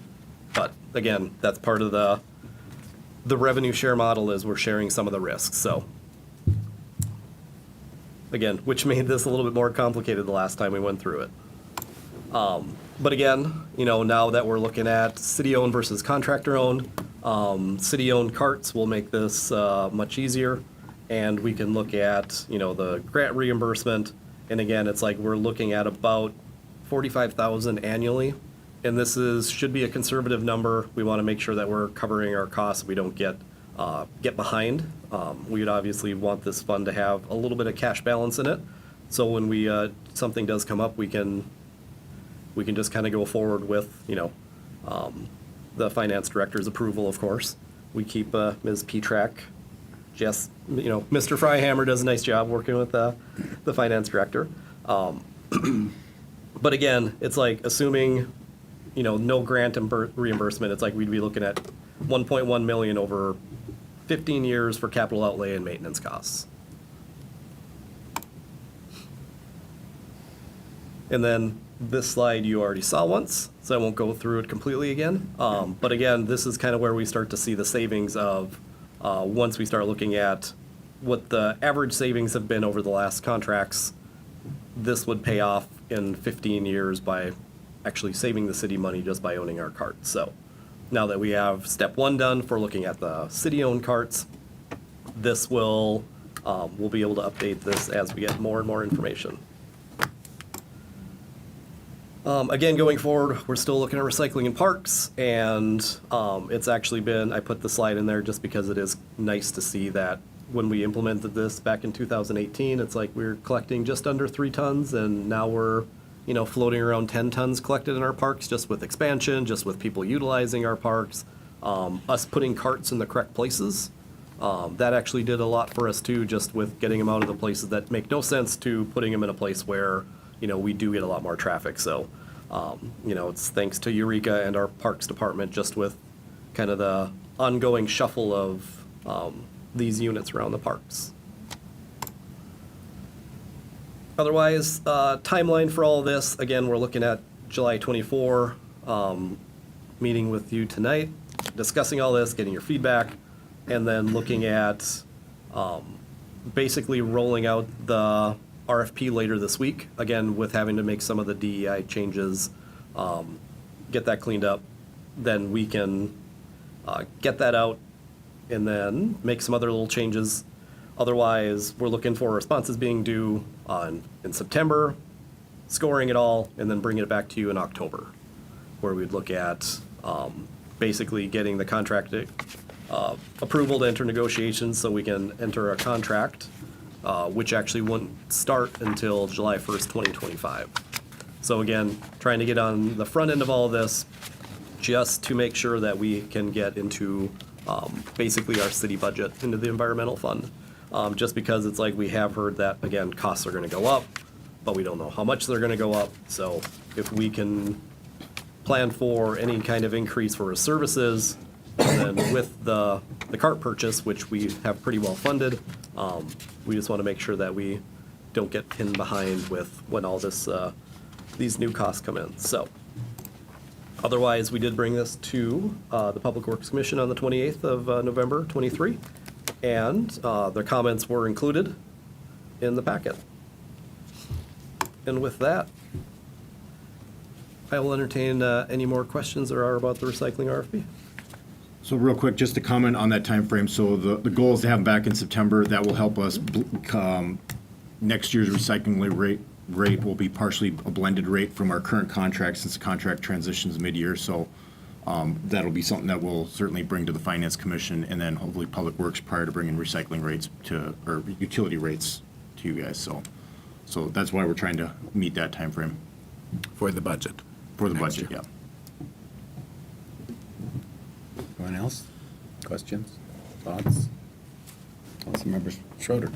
Yes, yeah, thank you for bringing up the whole equity piece, because your RFP isn't too bad, but it didn't match the contract, and so those two weren't matching. So yeah, so I assume you're gonna update the whole equity and inclusion part in the contract is what you're talking about, or both? Both. It's, we had, we got, again, kind of the late comments that came in, you know, last week, even maybe late the week before. We're really looking at the RFP, and it's like, I didn't even get to the actual contract yet, so we'll basically go through the RFP and the contract. Yes, because the contract was even further behind. The RFP part at least looked like it was updated somewhat under Yep. the 2.1.2 area. But then when you looked at the actual contract, it was way back when, I don't think it Yes. got changed from the last time around. So yeah, so I actually, it'd be good to see the wording when you do that too, then what you would land on. So if you could let us know, Sure. that would be great. Okay. And then on the weighting, I actually think I'd like to see a little more in the project capability piece. in a way, because to me, this is, how are they performing again? Are they going to be able to do what we want them to do? So my opinion is that needs to have a little more weight. And when I look at the community values, I look at the equity and inclusion part as part of our community values. And so I say having that total as 20% is, I think, a good number. So in my eyes, I'd say change the project capability to 30, and then the how, meets community values would be 20.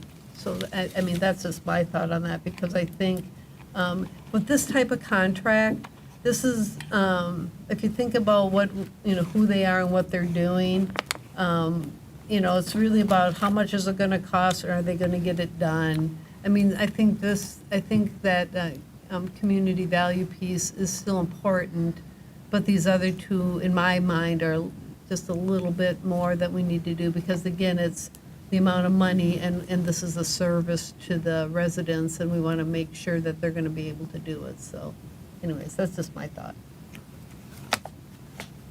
Councilmember Strawn?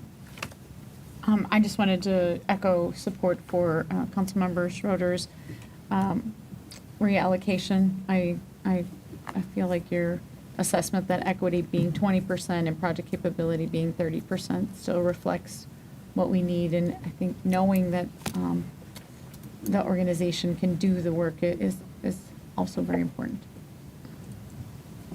Councilmember Hatton? I would agree with those statements.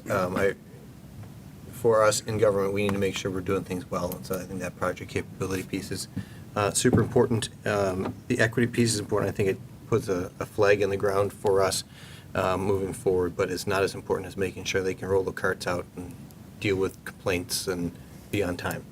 So that's important. I'm wondering about, sorry, I did not think about this before, but is our actual contract, I don't think, is in here for the cart purchase. Is that correct? It's not actually in the packet?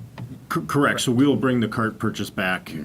We basically, Okay. your authorization allows us to Authorizing it negotiate, to- we'll bring yeah, that okay. back in a couple months. I asked that question because looking at the data that you provided, Mr. Johnson, on the quotes from the different companies, actually 50% of the companies in 2017, and though there were only 50% of the companies in 2021, both had it cheaper for them to own the carts Yes. than for us to own the carts. And I don't know that I want to pull the trigger on a cart thing until I see the bids on this RFP. Because if we turn around and we can actually save money by them owning the carts, then why are we purchasing them?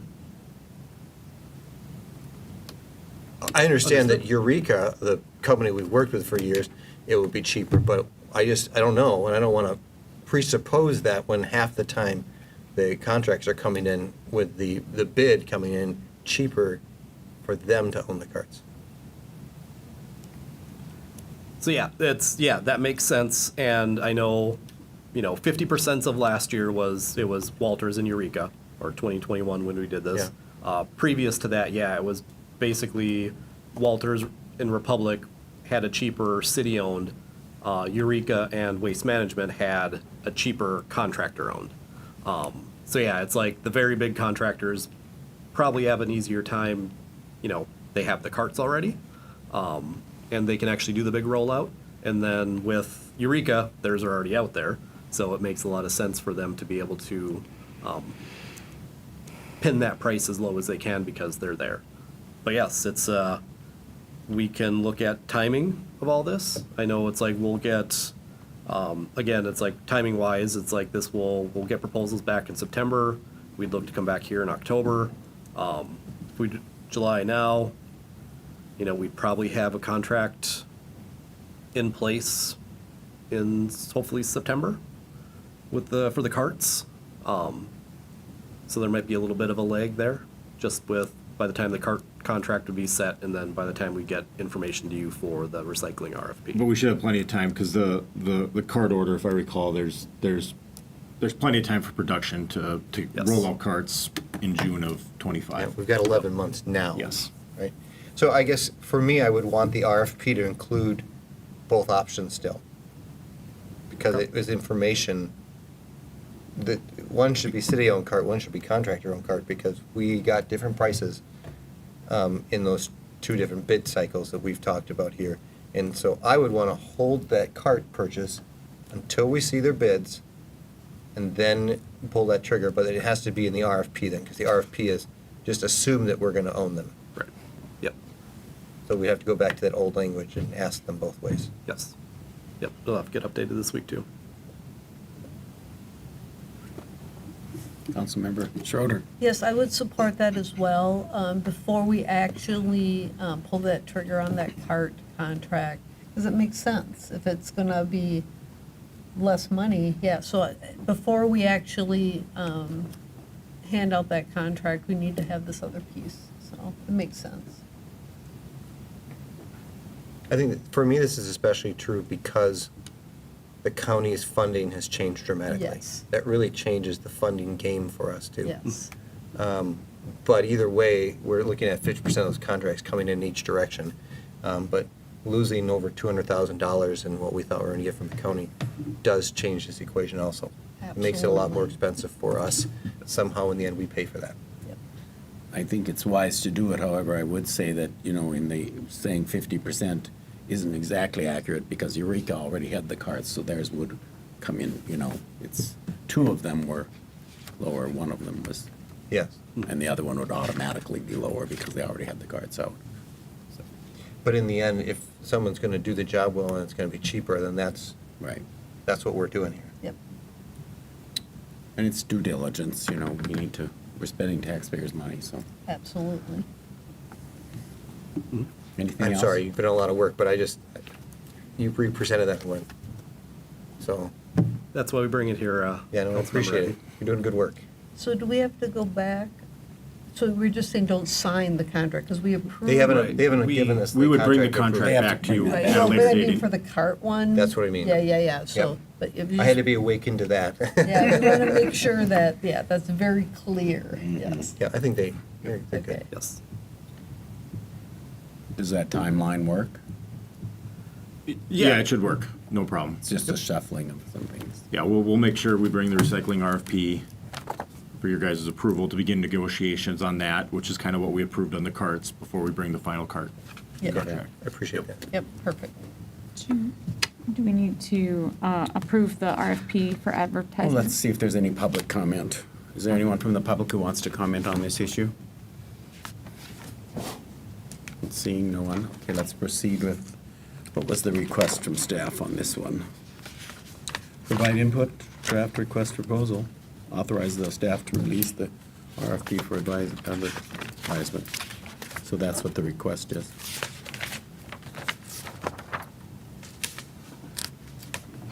Do we want a motion? Yes.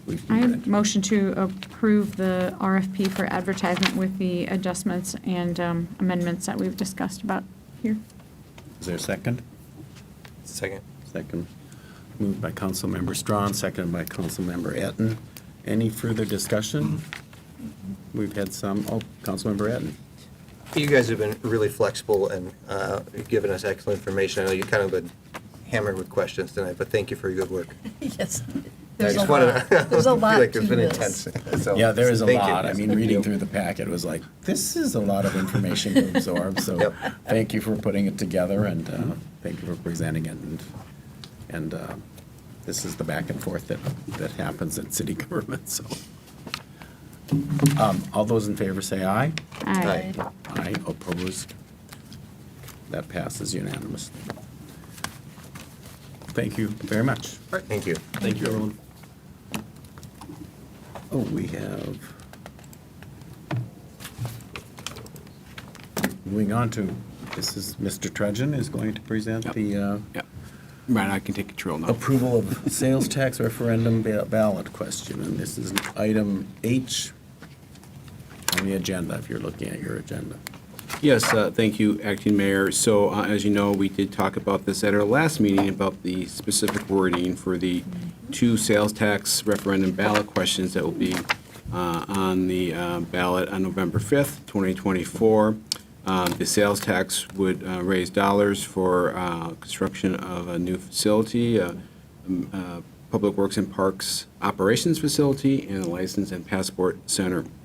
So last meeting, we did review the language. There were some comments and some discussion about what we should include in there and how we worded it. So tonight, we're based off that conversation, and as well as just cleaning up the grammar. We have 2 questions in front of you. It's all contained in a resolution, but I have them up on the screen here. The first question would be for the sales tax for Public Works and Park Operations Facility, and you can see the wording there. I won't read it. Then the second one, very similarly constructed, but slightly different with what we're voting for and the amount for the License and Passport Center.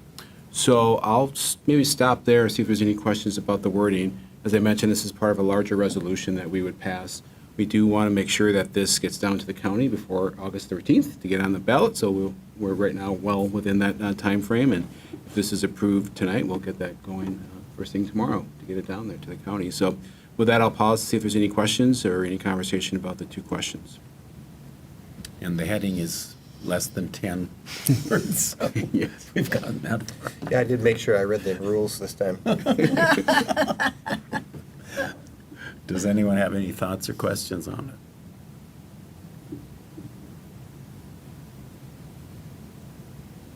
it? Seems to be what we talked about. I think we talked about it quite a bit last time around. Yeah. And reading through it is what I see what we reflected in this wording, so. So do we need a motion on this, don't we, to approve that? Yeah, I don't know if you want any public comment. Oh, let's do that. Is there anyone from the public who would like to comment on the item H, the consider approval of sales tax referendum ballot question? Anyone from the public? No one's coming forward. Thank you. So we will proceed with, is there a motion? So moved. Second. Moved by Councilmember Schroeder, seconded by Councilmember Strawn. Or Etten. Sorry, I'm sorry. It was him. Councilmember Etten. Any other discussion on this? All those in favor say aye. Aye. Opposed? Motion carries unanimously. Thank you very much. Thank you. Going to run down there yourself, Pat? No, I probably won't myself, no. Make Katie do it. The Deputy City Clerk doing that, yes. That concludes our Make Katie do main part of the agenda. So we're moving on to the consent agenda, or is that where we Yep, want to head that's now? correct. Do we have? Do you want to do council member? minutes? No minutes, sorry. You're right. No minutes, yeah, You're no right, minutes. my bad. Yeah. I'm just moving around a little. Are there minutes? No, there are no Nope, minutes. I was wrong. You were good. So, Mr. Trudgeon will go over the consent agenda. All right. Thank you. Item 10A approves payments in the amount of $1,512,518.48. Item 10B approves a temporary gambling permit for St. Rosalima Church for a raffle on September 15th, and a THC and cigarette tobacco products license for Spirits and More LLC, which is the new owner of MGM Liquor on Larpenteur Avenue. We had the public hearing for the transfer of the liquor license, so this is related to that. Item 10C receives grant applications update. So far in 2024, the city has received and/or applied to receive slightly over $1 million in grant funds. Item 10D approves a resolution of approval for a letter of concurrence for the Rice Creek Watershed District Boundary Adjustments. And once again, a resolution for approval of a letter of concurrence for the Rice Creek Watershed District Boundary Adjustment. Agenda item 10E approves a new short-term rental license for 658 Belmont Lane. Item 10F approves submitting a grant application for the 2024-25 Crisis Response Grant Fund through the Minnesota Office of Justice to provide funding for embedded social workers with the Roseville Police Department. Agenda item 10G approves a revocation of massage therapist establishment license for Anna's Healing Massage and massage therapist license for Ann Bang. Then finally, item 10H approves accepting the 2024 Pathways to Policing Grant Award Amendment to receive an additional $20,000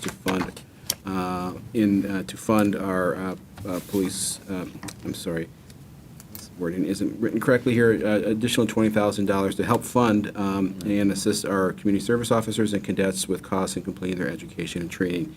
As you know, Pathways to Policing has been a very successful program for us to help our existing cadets and CSOs become police officers, and this additional dollars will help expand our ability to do that. So it's really nice to have that additional funding.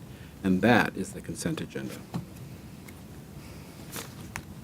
Is there any comment, or do we want a motion on that? So moved to approve. Do we need public comment? No. On the consent agenda. Okay. Second. Moved by Councilmember Schroeder, second by Councilmember Strong. All those in favor say aye. Aye. Opposed? That motion carries unanimously. Now we are moving on to the future agenda items, I think, is where we're at. Yep. So our next scheduled meeting is August 5th. We'll have two major items on there, discuss the fire department staffing study, and then look to award the strategic planning consultant contract. We did complete interviews last week and bringing forward a recommendation. Thank you to Councilmember Schroeder and Mayor Rowe for serving on that with staff, and so we're bringing forward that for decision on the 5th. Would note that we have some unique and special meetings coming here in August, so you guys will be very, very busy. So I sent out an email this afternoon, or this morning, I guess, about the canvassing meeting for the primary election, and I proposed 12 noon on Friday, August 16th. I heard back from some of you, so let me know if that does or doesn't work, but we'll have that down for now. On August 19th will be a regular council meeting, and we'll hear my preliminary budget presentation that evening. On the 20th, we had talked about having a joint meeting with the Roseville School Board at 6:30 p.m., and you all confirmed that, so we'll plan on doing that.